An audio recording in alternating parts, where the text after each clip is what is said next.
임대진 목사님 나오셔서 말씀 전하시겠습니다. 같이 우리 함께 읽겠습니다. 한 절씩 교독합니다. 예수께서 말씀하셨다. 어떤 사람에게 아들이 둘이 있는데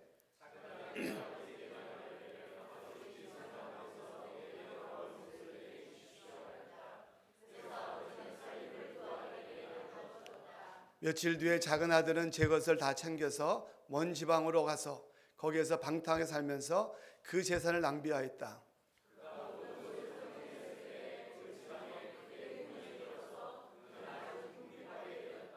그래서 그는 그 지방의 주민 가운데 한 사람을 찾아가서 몸을 의탁하였다. 그 사람은 그를 둘러보내서 돼지를 치게 하였다.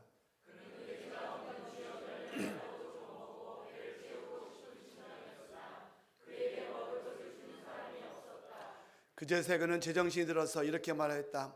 내 아버지의 그 많은 품꾼들에게는 먹을 것이 남아도는데 나는 여기서 굶어 죽는구나.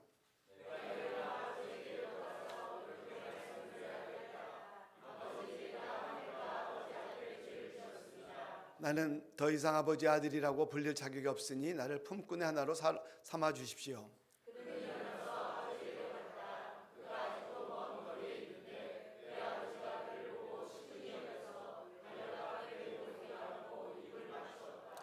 아들이 아버지에게 말하였다. 아버지, 내가 하늘과 아버지 앞에 죄를 지었습니다. 이제부터 나는 아버지 아들이라고 불릴 자격이 없습니다.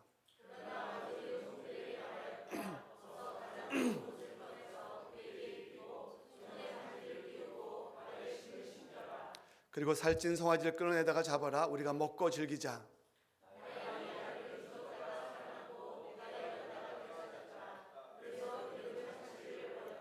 그런데 큰아들이 밭에 있다가 돌아오는데 집에 가까이 이르렀을 때 음악 소리와 춤추면서 노는 소리를 듣고 종이 그에게 말하였다.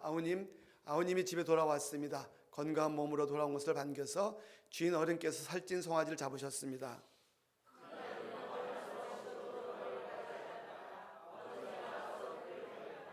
그러나 그는 아버지에게 대답하였다. 나는 이렇게 여러 해를 두고 아버지를 섬기고 있고 아버지의 명령을 한두 번 어긴 일이 없는데 나에게는 친구들과 함께 즐기라고 염소 새끼 한 마리 주신 일이 없습니다.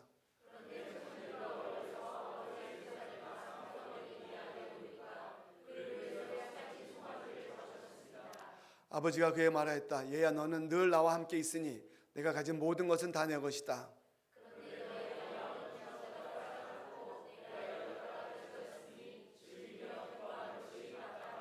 아멘. 우리 임대진 목사님을 잠깐 소개합니다. 작년에 저희가 비숍 전과 함께 한국에 갔을 때 우리 임대진 목사님 섬기는 울산 큰빛교회에서 목회자 세미나를 했습니다. 제가 그때 임대진 목사님 처음 뵀습니다. 사실 저도 우리 가정교회 오래 해서 특별히 미국에서 했기 때문에 한국에 계신 목사님들이 이렇게 미국에 오면 늘 다르다는 생각을 가졌습니다. 가정교회를 해도 약간 목사님들이 좀 다르다. 아직 한국적인 그게 참 강하다. 그걸 많이 느꼈습니다. 그래서 제가 임대진 목사 3을 만나는데 마치 진짜 미국에서 이렇게 우리처럼 이렇게 편안한, 아주 편안한, 어떻게 한국에 계신 목사님이 이렇지? 제가 깜짝 놀랐습니다. 제가 돌아오면서 한국에서 제가 임대진 목사 사모님을 만난 게 가장 큰 축복이 아니었나 그런 생각을 갖고 돌아왔습니다. 사실 울산 큰빛교회는 한국에서 가정교회 가장 큰 교회 중에 하나입니다. 엄청 큰 교회입니다. 아마 우리 목사님이 여기 오셔서 깜짝 놀랐을 거예요. 우리 교회가 미국에서 제일 큰 교회인 줄 아셨을 거예요. 비교할 수 없는, 그럼에도 불구하고 감사한 거는 우리 가정교회는 크고 작음이 없습니다. 여러분 아시죠? 우리 교회는 큰 교회죠. 큰 교회, 울산 큰빛교회 큰 교회. 하나님 보시기에 큰 교회라는 겁니다. 숫자가 아니잖아요. 그래서 목사님께서 정말 이렇게 미국에 오시는데 정말 저희는 감사했습니다. 그리고 지난 이틀 동안 주신 말씀, 어쩌면 정말 우리가 지난 13년 동안 경험하고 고민하고 했던 것을 정말 그렇게 말씀 전해주시는지 정말 우리 교회에 보내주신 선물이다라는 생각을 들었습니다. 오늘 목사 말씀을 통해서 우리가 다시 한번 우리가 붙들고 있는 신약교회 회복을 위해서 정말 건강 가정교회를 위해서 우리가 정말 달려가는 그런 기회를 주시기 위해서 하나님께서 보내주셨다 생각이 듭니다. 나오실 때 여러분 큰 박수로 할렐루야 환영해 주시겠습니다. 할렐루야.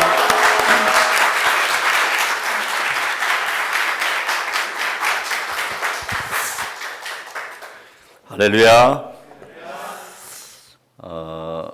작년에요, 이제 팬데믹을 마치고 저희 교회에서 이제 평신도 세미나를 하고 목회자 세미나를 이렇게 하는데, 사실은 제가 우리 유 목사님도 저도 똑같아요. 가정교회를 이제 저희가 23년 차를 하고 있으니까 여러 부분들을 이렇게 보게 되어지는데, 유 목사님에 대해서도 제가 잘 몰랐어요. 그런데 목사님 이렇게 오셨는데, 목사님 그러시는 거예요. 어떻게 울산에 이런 죄가 있고 저하고 비슷한 과네요 이러시더라고요. 울산이 시골이거든요. 그리고 목사님 너무 구수하신 거예요. 그래서 제가 정말 귀한 어르신을 만났구나 이런 생각을 들었고요. 사실은 이번에도 뭐라고 하시느냐 하면 놀러 한번 오라시는 거예요. 부담 갖지 말고 놀러 오라고. 진짜 놀러 왔거든요. 근데 이제 계속 이렇게 말씀을 또 전해달라고 하셔서, 그래서 제가 주님께 그랬어요. 주님, 말씀을 전한다라기보다는 제가 경험하고 제가 우리 큰빛교회가 지금까지 왔던 거에 대한 부분들을 그냥 나누면 되겠네요. 그런 말씀 가지고 이제 왔었습니다. 그리고 오늘 이제 이렇게 또 주일 연합 예배 가운데 말씀을 전하게 되어지는데, 모르겠어요. 앞에 순서를 다 보니까 저는 안 해도 될 것 같은데, 또 이제 이 말씀을 전해야 되는 부분들이 있기 때문에 우리 서로 한번 인사합시다. 하늘 복 많이 받으세요. 하늘 복 많이 받으세요. 하늘 복 많이 받으세요. 가정교회를 하면은 우리가 인사도 할렐루야를 뛰어넘어서 하늘 복 많이 받으세요 이렇게 인사하는 이유는, 우리 아버지 하나님은 저와 여러분에게 복 주시기를 원하십니다. 우리 하나님은 우리가 복 많이 받기를 원하십니다. 그 복 받아서 흘려보내기를 원하시는 하나님이십니다. 그것을 우리가 이제 신뢰하기 때문에 이런 고백을 하는 겁니다. 오늘은 와서 보니까 13주 전이시네요. 그죠? Happy birthday to you. 13년을 이렇게 가정교회를 신실하게 달려오셨는데, 앞으로도요, 지금 가정교회 큰 이제 이슈 중에 하나가 많은 한국교회뿐만 아니라 그 전 세계적인 현상일 것 같아요. 이제 가정교회가 신약교회를 회복하는 주님 원하시는 교회, 그 다음 순서가 뭐냐 하면, 여러분 열매는 이어져 가야 되는 거거든요. 그게 진정한 좋은 나무잖아요.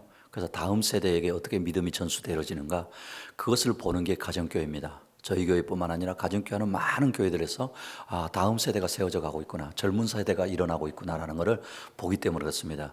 이런 은혜와 축복이 가츠 패밀리 교회가 주님이 오실 때까지 이어지시기를 축복합니다.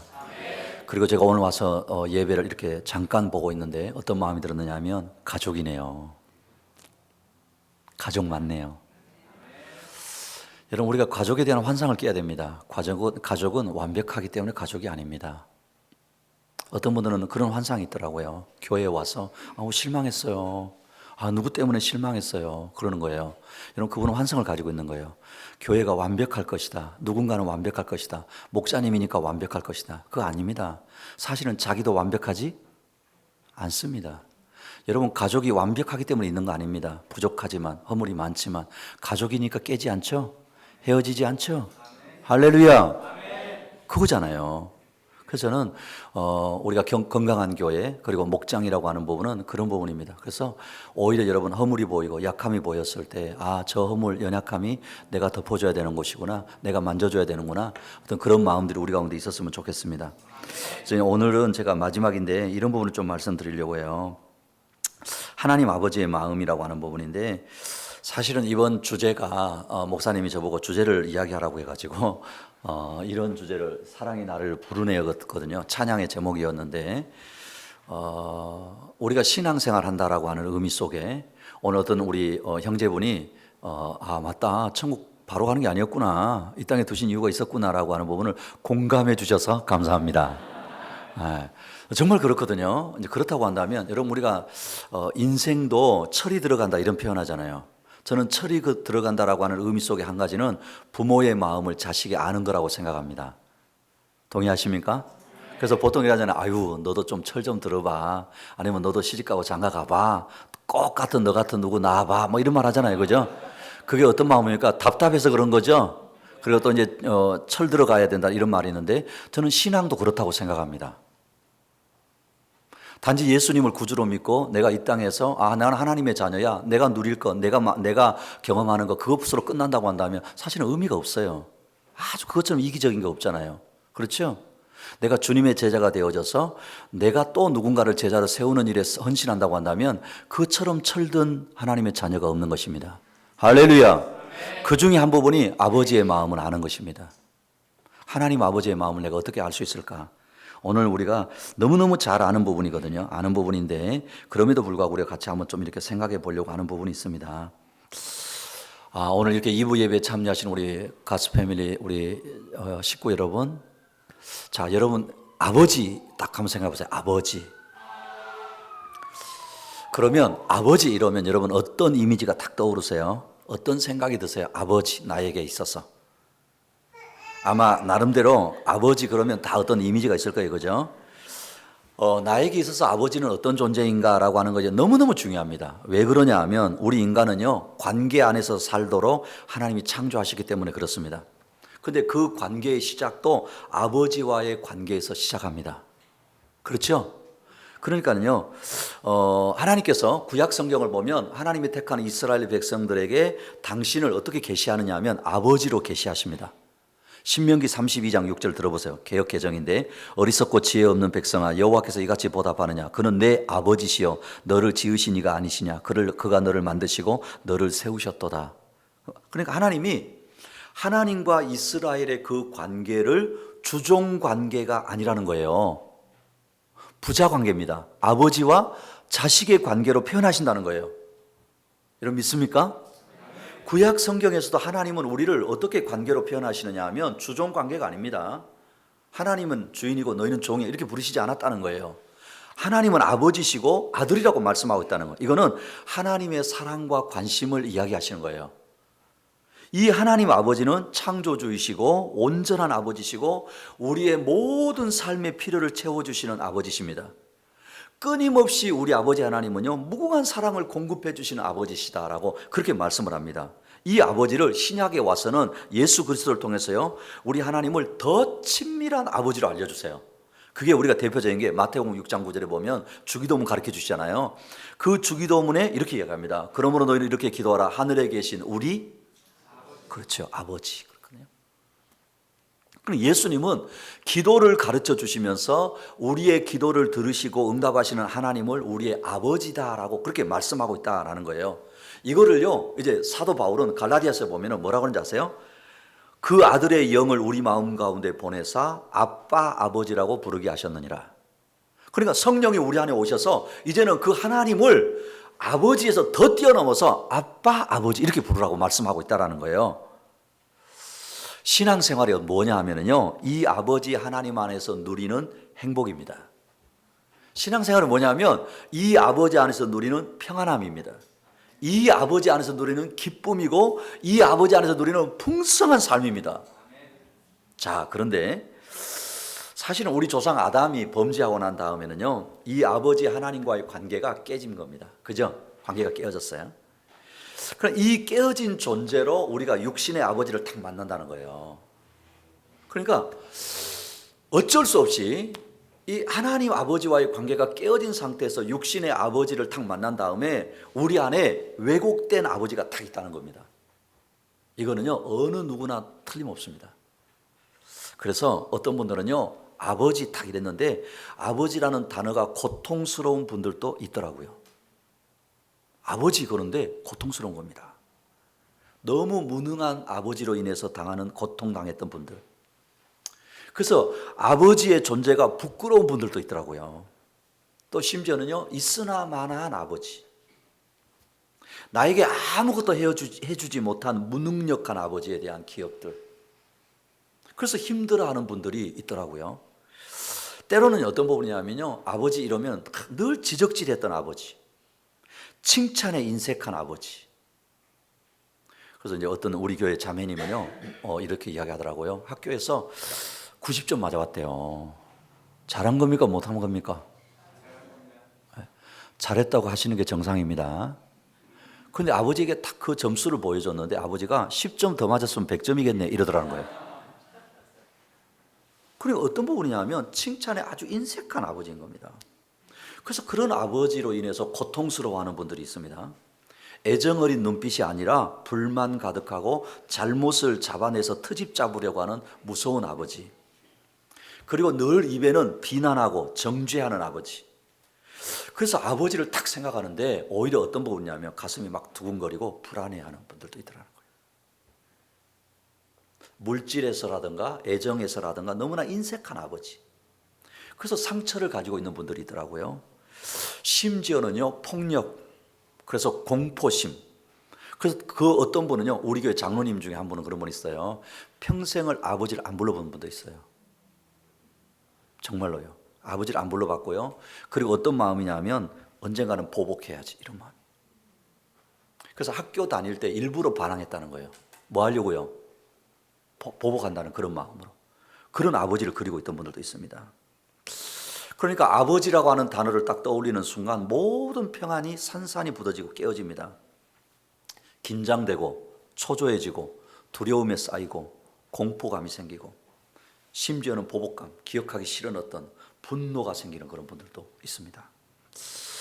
어떤 정서적으로 친근감보다는 어떤 늘 이방인 같은 아버지, 부담스럽고 어색하고 피하고 싶고 내가 절실하게 필요한데 내 곁에 없던 아버지. 그러니까 상실감이 큰 그런 아버지. 안타까운 것은요, 교회 다니지만 신앙생활 하지만 이 육신의 아버지에 대한 이미지를 가지고 하나님 아버지에 대한 이미지를 그리는 분들이 의외로 많습니다. 저도 목회를 이제 좀 할 만큼 했거든요. 그런데 의외로 많습니다, 교회 안에. 그러나 육신의 아버지에 대한 왜곡된 아버지의 이미지를 가지고 하나님, 영적인 하나님 아버지를 바라보는 겁니다. 그러니까 이것도 왜곡되어지는 겁니다.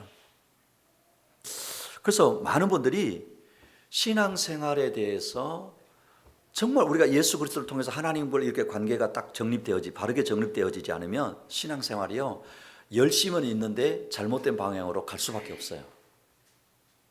정말 그럴 수밖에 없는, 왜곡되었기 때문에 그런 것이죠. 그래서 하나님 아버지 하면 어떤 분은요, 엄격한 하나님, 그러니까 마치 검사 같은 하나님. 그래서 늘 몸치감치서 나를 감시하는 겁니다. 잘하나 못하나 정죄하고 판단하는 아버지라고 생각하는. 그리고 여러분, 이런 분들에게 신앙생활이 기쁠까요? 어떻게 생각하세요? 기쁠 일이 없죠. 그렇지 않아요? 신앙생활 기쁨이 없습니다. 만족감도 없습니다. 늘 긴장 속에서 살아가는 거예요. 신앙생활 한다는 것 자체도 긴장인 거예요. 긴장. 심지어는 이런 하나님 아버지에 대한 이미지가요, 교회에 딱 와서 권위자들에 대해서 딱 투영이 됩니다. 그래서 이런 분들의 특징이 어떤 부분이냐면 자기가 생각할 때 약자라고 한 사람들에서 아주 관용적입니다. 그런데 교회에서 권위자라고 딱 생각되잖아요. 그랬을 때 신뢰감보다는 비판하고 정죄하고, 권위자들이 실수하거나 허물을 보이면요, 조금만 실수도 용납이 안 됩니다. 저도 제가 이제 와가지고 제가 어렸을 때 이런 이야기 해드렸잖아요. 사실 저도 그렇습니다. 저도 아버지가 9살 때 돌아가시다고 그랬잖아요. 정말 감사한 거는 그래도 아버지가 그 9살까지는 저에게 좋은 아버지셨거든요. 제가 한 번은 고등학교 아마 1학년이 2학년 모르겠는데요, 아버지가 딱 이렇게 기억나면서 막 눈물이 확 쏟아지는 거예요. 보고 싶어가지고. 그러니까 적어도 제가 육신의 아버지가 일찍 돌아가셨지만 이미지가 그나마 뭐한 거예요? 좋았던 거예요. 그래서 제가 교회 가가지고 좋았던 게 뭐라고요? 예수 믿으면 하나님을 아버지라고 부른다. 저는 이게 너무 좋았거든요. 지금도 저는요, 목회하다 힘들면 아버지 이러면 눈물 팍 쏟아집니다. 그러면 아버지가 꼼짝 못 하시더라고요. 그러면서도 저 안에 저를 이제 이렇게 생각해 봤거든요. 그래서 저는 이제 어렸을 때 아버지가 돌아가셨으니까 아버지라는 존재가 없었잖아요. 그러니까 아버지 없는 자식이라는 말을 듣는 게 참 싫었어요. 아버지 없는 자식이다 이런 말 듣기 싫어가지고 어렸을 때 저 자신도 모르게 아이가 어른 같은 행동을 했다고 생각되는 거예요.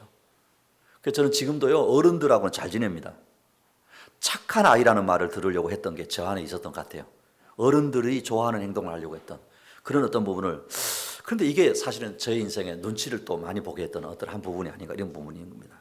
그래서 저에게 있어서의 하나님 아버지라고 하는 모습도 항상 나를 사랑해 주시고 있는 그대로 봐주시는 하나님이라기보다는요, 내가 뭔가 하나님이 좋아하시는 일을 잘하면 나를 더 좋아해 주시는 하나님, 어떤 그런 게 저 안에 있지 않았나, 이런 부분이 이제 생각되는 거예요.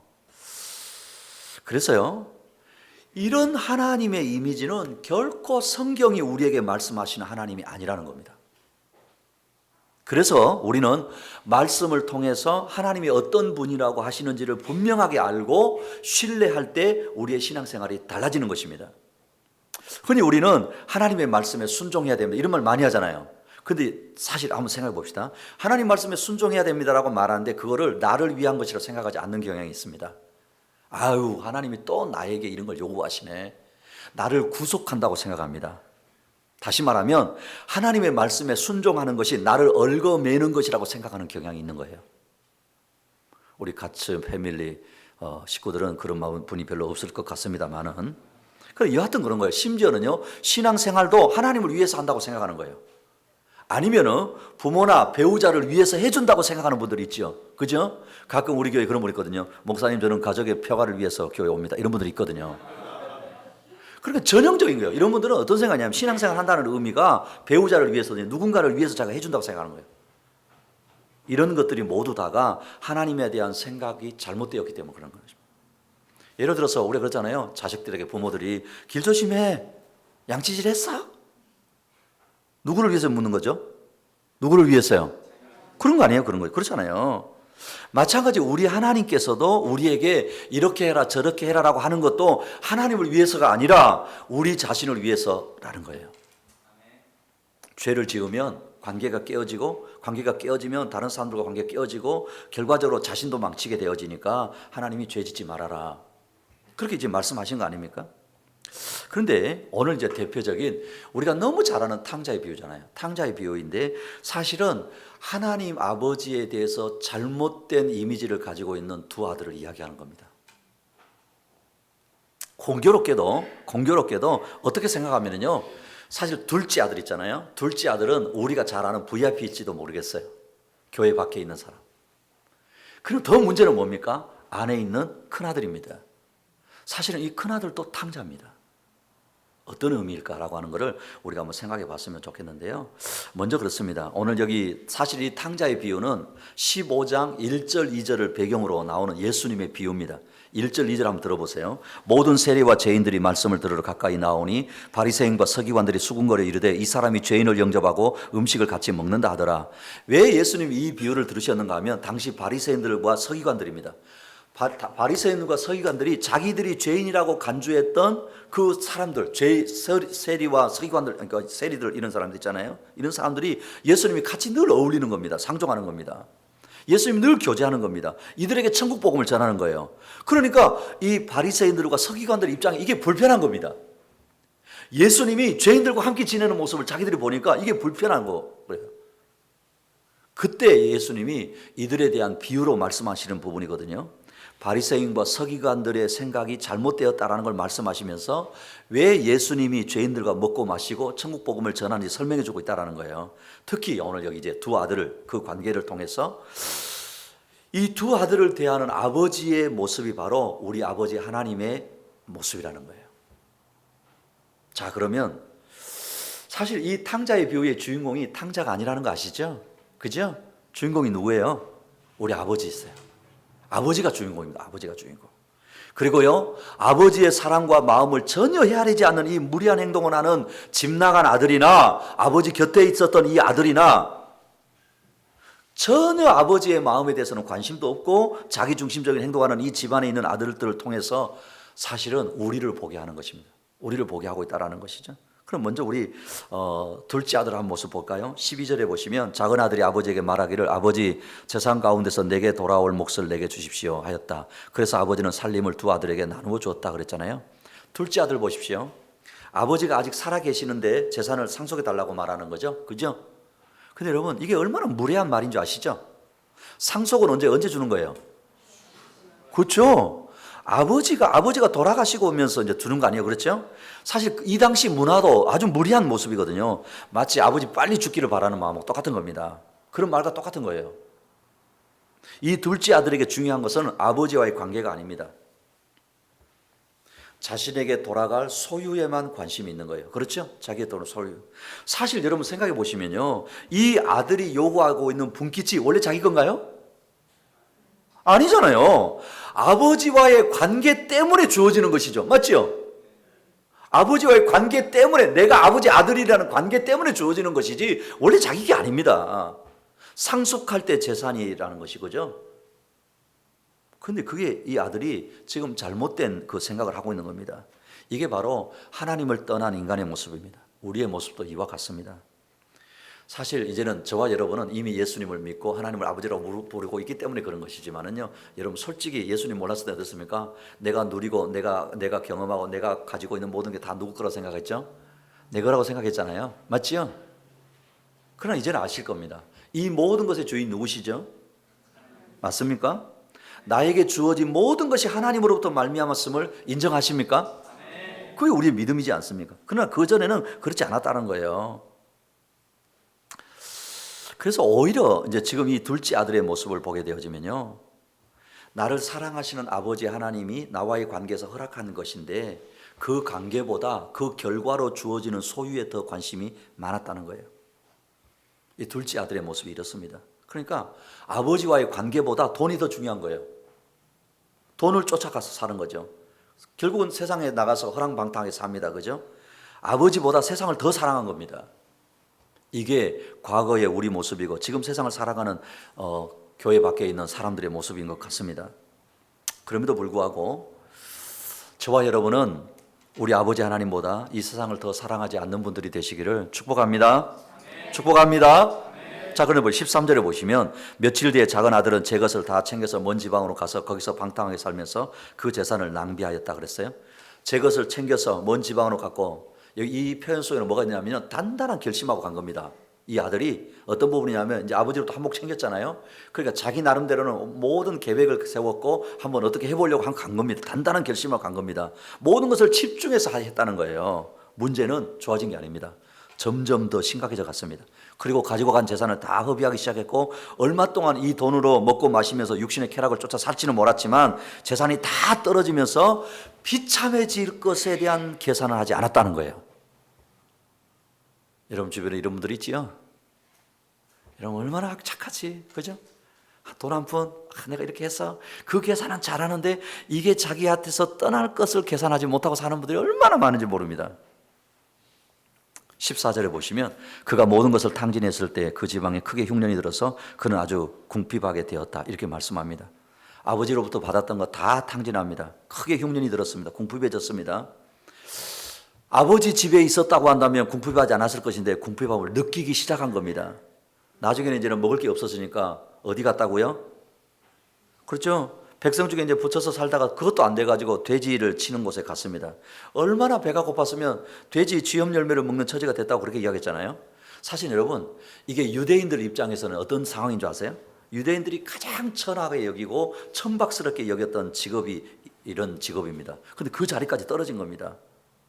자, 그런데 보십시다. 이 고통스러운 상황은 누가 선택한 거죠? 그렇죠. 아버지가 밀어낸 게 아닙니다. 자기가 선택한 거예요. 사실은 여러분, 많은 사람들이 하나님을 떠나서 살아가는데 치밀한 계획을 세웠을지는 몰라도 그것들 안 되거든요. 그렇죠? 근데 안 됐잖아요. 마지막에 누구 원망하죠? 웃기지 않아요? 웃기지 않습니까? 저는 그런 분 많이 봤거든요. 하나님이 계시다면 이러더라고요. 웃기네요. 저희가 다 그렇게 살아놓고. 이게 이 둘째 아들과 같은 사람들입니다. 둘째 아들. 자신이 선택했거든요. 자신의 가치를 아버지와 아들의 관계 안에 두지 않고 자신이 차지할 그 소유에 두었던 결과잖아요. 그렇죠? 아버지보다 돈을 더 쫓아가면 행복할 줄 알았는데, 아버지 더 쫓아가면 더 자유하게 살 줄 알았는데, 아버지보다 세상을 따라 사는 거 행복할 줄 알았는데, 하나님보다 돈을 사랑하면 더 마음껏 자유하고 살 줄 알았는데 아니더라는 것이죠. 사실은요, 세상이 그렇습니다. 세상의 사랑은요, 얼마나 조건이 많은지 모릅니다. 제가 이번에 미국에 왔어요. 몇 가지 이렇게 제 눈에 띄는 것 중에 한 부분이, 여러분 돈이 다가 아닙니다. 동의하세요? 동의하십니까? 정말 돈 다 아닙니다. 아무것도 아닙니다. 하나님 버리고 돈 쫓아가면, 하나님은 조금 제껴두고 좀 내가 돈 벌어보려고 하면 그게 되는 것 같은데 마지막의 모습이 이런 모습입니다. 그래서 마지막에는 보십시오. 사람들이 막 자기 좋아하잖아요. 사실 그 사람 좋아하는 거 아니에요. 그죠? 돈 있으면 많은 사람 따라오는 것처럼 보이는데 사실 나보고 오는 거 아니에요. 돈 보고 오잖아요. 근데 여기 보십시오. 이 사람, 이 둘째 아들이 돈이 없어졌어요. 이제 어느 처지까지 갔죠? 돼지 비슷하게 됐습니다. 맞지요?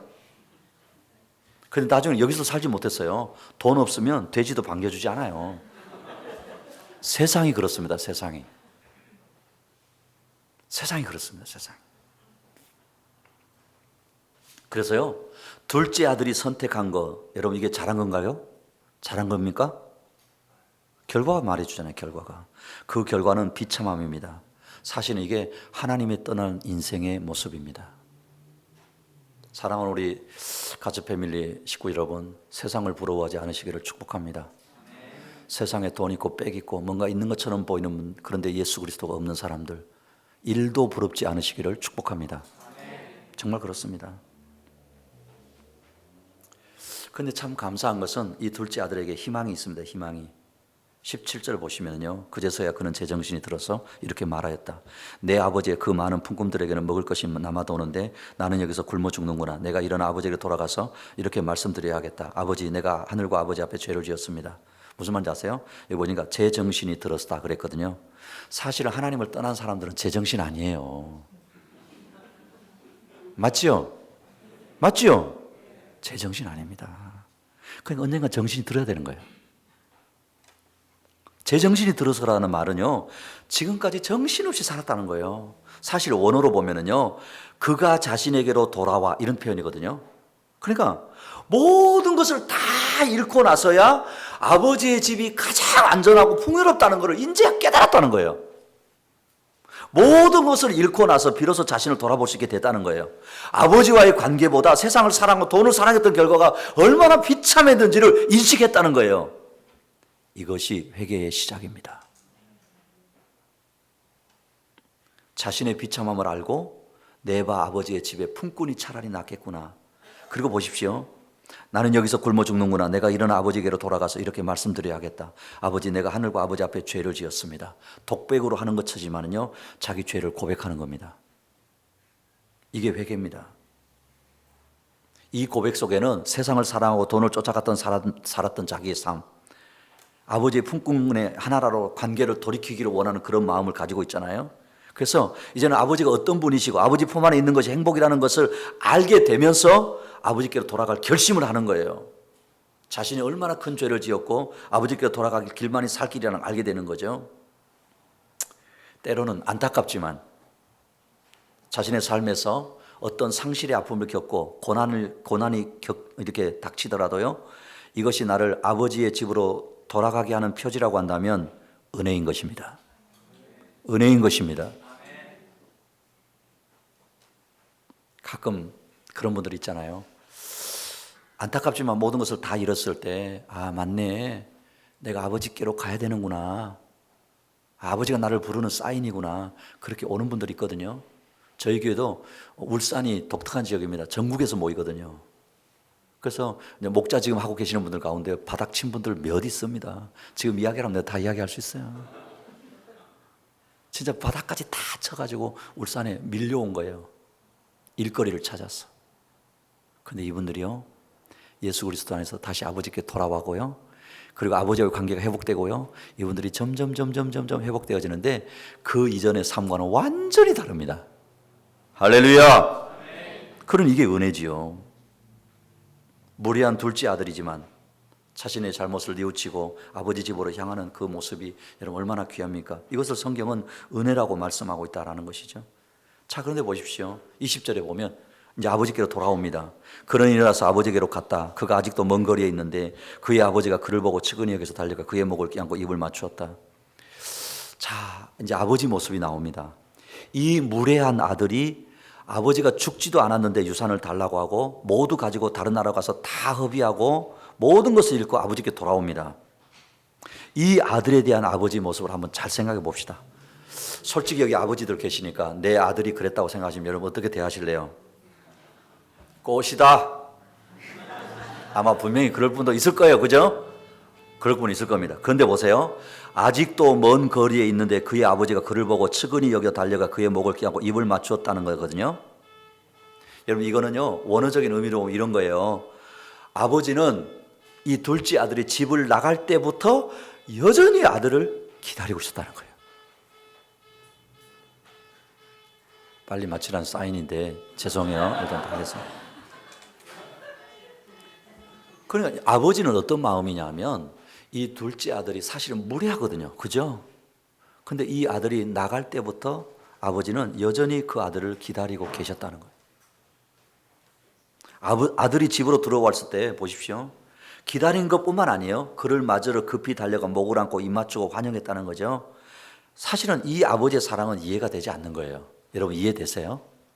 이해 안 돼요. 이해 안 되는 겁니다. 어느 정도의 측면에서 받아주기 하겠지라고 될 수 있지만 여러분 사실 이 아버지의 마음 이해가 안 돼요. 어떻게 이럴 수 있어요? 그런데 더 보십시다. 22절.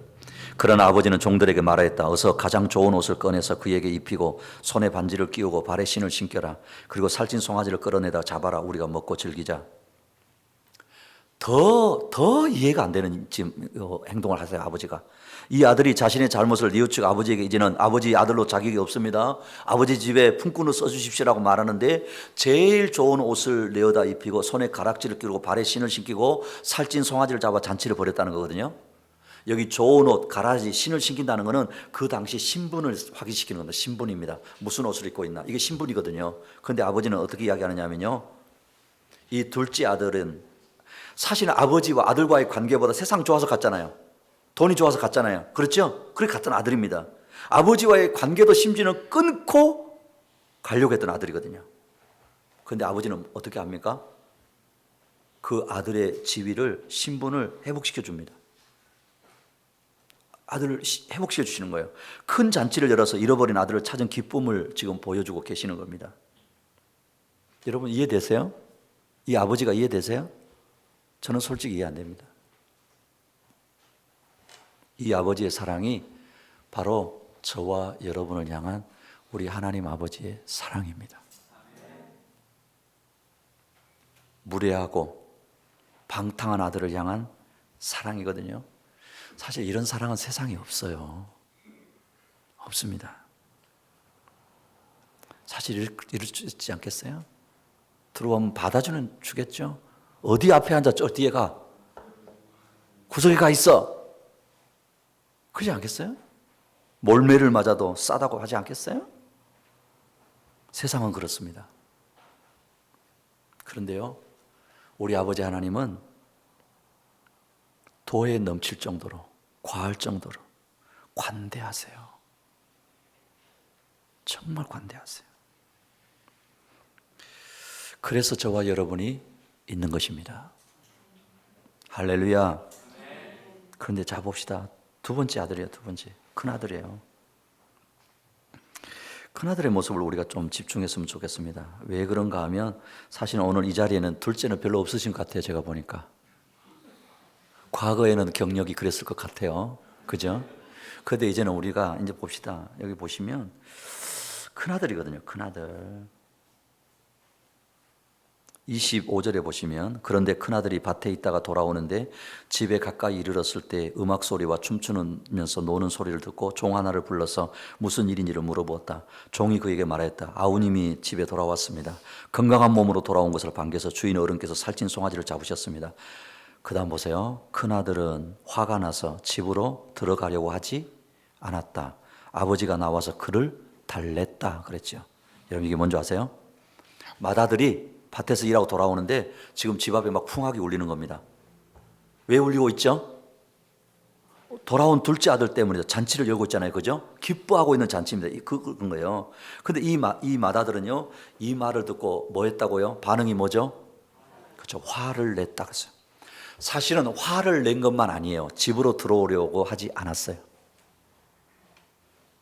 자, 여러분 우리가 상상을 해봅시다. 지금 이제 집안에서 막 풍악이 울리는 겁니다. 아버지가 베푸는 잔치죠, 그죠? 열린 겁니다. 이 맏아들이 아버지의 마음을 조금이라도 이해하고 헤아렸다고 한다면, 조금이라도, 그러니까 이 맏아들이 아버지의 마음을 그냥 다 이해 안 해도 돼요. 조금이라도 이해라고 했다고 한다면, 아버지처럼 뭐 달려가서 껴안고 뽀뽀는 못 하더라도, 그거는 안 하더라도, 동생 왔어? 잘했네? 뭐 이 정도는, 그죠? 이 정도는 뭐 저와 여러분 같으면 하지 않겠어요, 그죠? 근데 보세요, 맏아들이 화가 나서 집으로 들어오지 않으려고 했다는 거예요. 이게 끝이 아닙니다. 끝까지 안 들어오려고 하는 거예요, 바깥에서. 화가 나가지고. 그때 아버지가 나가서 이 맏아들을 달랩니다. 이 말은 반복적으로 계속했다는 뜻이에요. 그러니까 이 맏아들은 화가 나가지고 안 들어오니까 아버지는 또 나가가지고 막 달래가지고 지금 들어오려고 하는 겁니다. 자, 이게 그 집 앞에서 일어나고 있는 겁니다. 자, 여러분, 잔치에 온 동네 사람들이 이 광경을 보고 어떤 생각을 할까요? 여러분 한번 잘 생각해 봅시다. 그러니까 이 잔치를 이제 참석하고 있는 동네 사람들이 왔잖아요. 이 광경을 보면 동네 사람들이 지금 무슨 생각할까요? 이 맏아들은요, 동생을 위한 잔치가 벌어지는 집으로 들어가지 않았죠, 그죠? 안 들어오려고 지금 하고 있죠. 아버지가 가서 지금 막 계속 이제 설득을 합니다. 아버지가 벌인 잔치임에도 불구하고 큰 아들로서 손님을 대접하거나 함께 기뻐하지도 않았을 뿐만 아니라 들어오지 않으려고 하죠. 그렇죠? 여러분, 이게 무슨 행동인 줄 아세요? 손님들 앞에서 아버지를 엿보이는 겁니다. 손님들 앞에서 아버지를 엿보이는 거예요, 지금.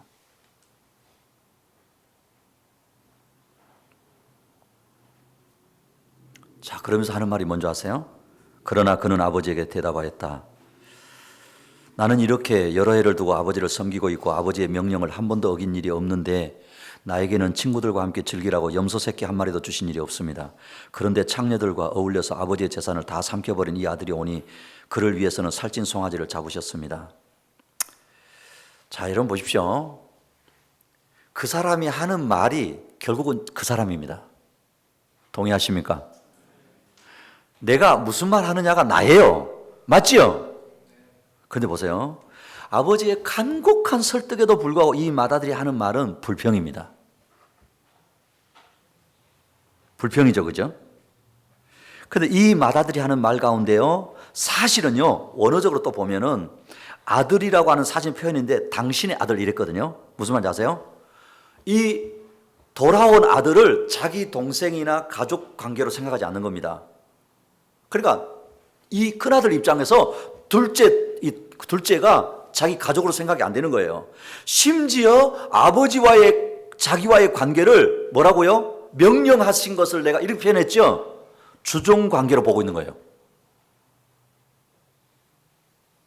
결국은 이 맏아들의 모습을 보면은요, 자기 몫을 침해한 동생을 받아들일 수 없고 지나치게 관대한 아버지의 사랑을 참을 수 없다는 거예요.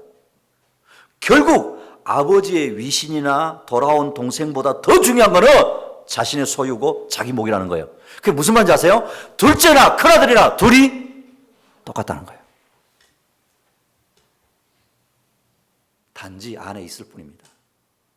둘째나 큰아들이나 똑같습니다.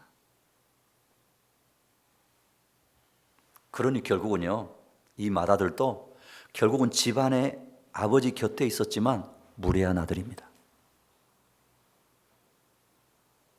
아버지를 부끄럽게 만든 아들이.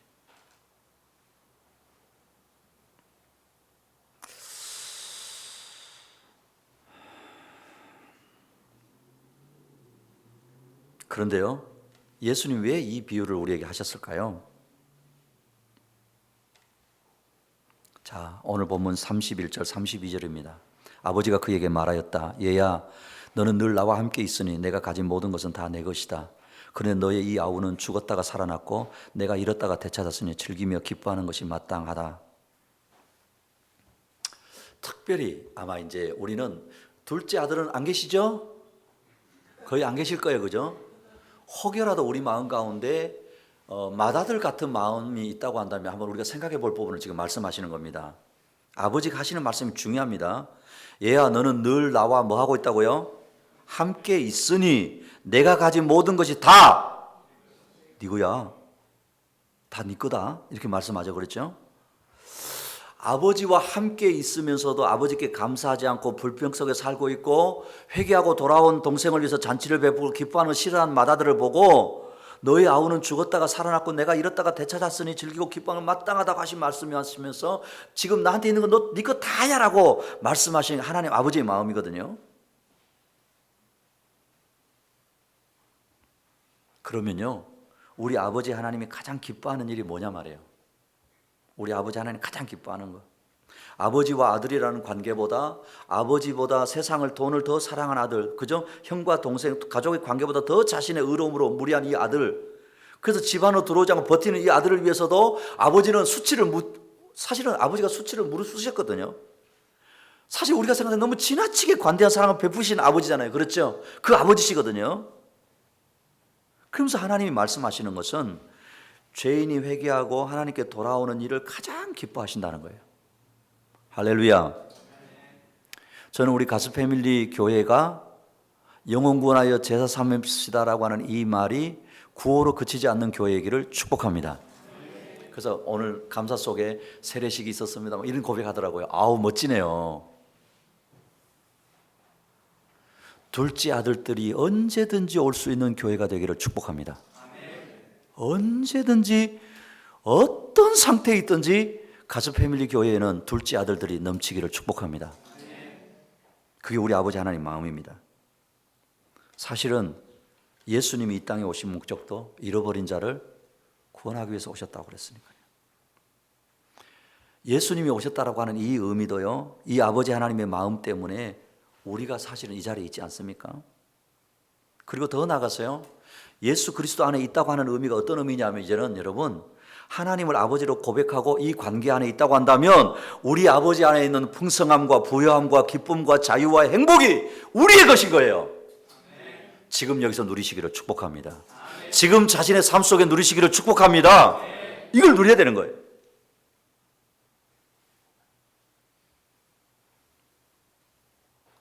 이제 말씀을 맺겠습니다. 오늘 우리 아버지 하나님은요, 아버지의 기쁨이 사실은 저와 여러분의 기쁨이 되기를 원하세요. 내가 기뻐하는 것 너도 기뻐했으면 좋겠어. 내가 아파하는 거 너도 아파했으면 좋겠어. 우리 하나님 그렇게 말씀하는 겁니다.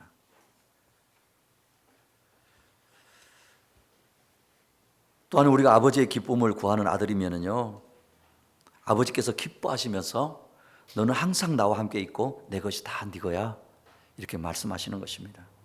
그러니 아버지 하나님의 마음을 바로 알고 하나님 아버지의 기쁨이 저와 여러분의 기쁨이 되어지고 하나님이 주시는 부요함과 기쁨과 감사와 행복과 자유를 이 땅에서도 마음껏 누리시는 저와 여러분 되시기를 축복합니다.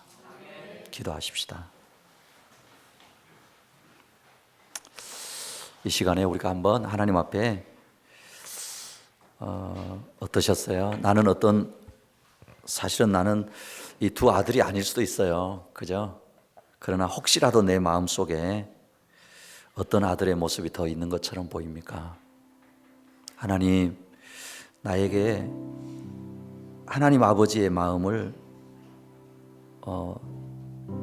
바로 볼 수 있는, 우리 아버지의 마음을 내가 바로 알 수 있는 그런 마음을 내게 부어 주시옵소서.